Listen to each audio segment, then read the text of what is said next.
Good morning. Meron akong ayusin ngayon na Toyota Fortuner 2010 model. Ang kanyang issue ay lumalabas yung transmission fluid sensor, nag-indicate sa dashboard. Ito, alamin natin kung ano ang problema.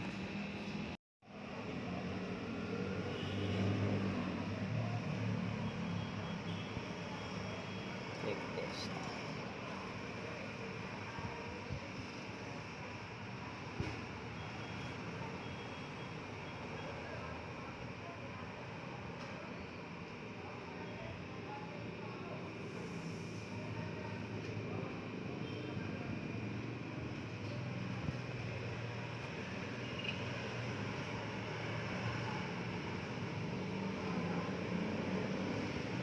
Ayan guys, so apat yung code na nasa ECT. Apat yung code.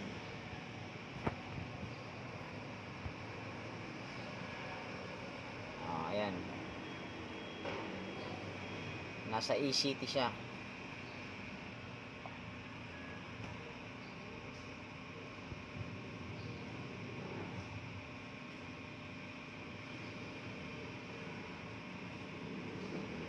Trouble code.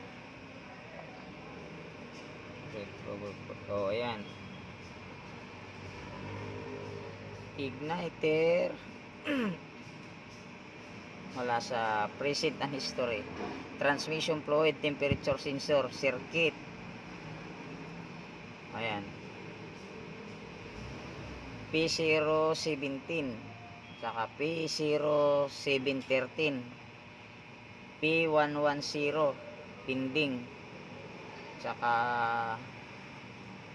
P1300 pending igniter circuit. Yan yung mga lumabas na code. So yan ang hahanapin natin ngayon.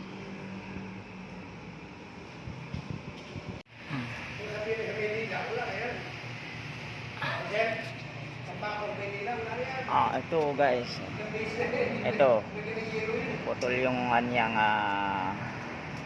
automatic transmission sensor. Yan.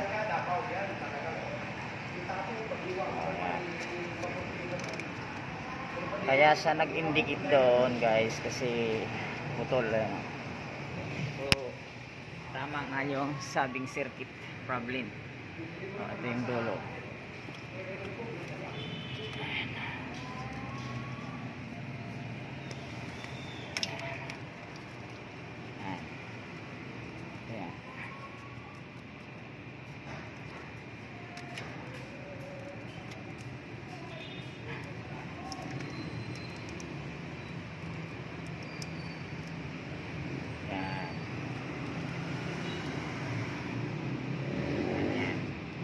Guys, ayan, ayusin natin mamaya. Abangan nyo mamaya yung susunod, ipipix natin.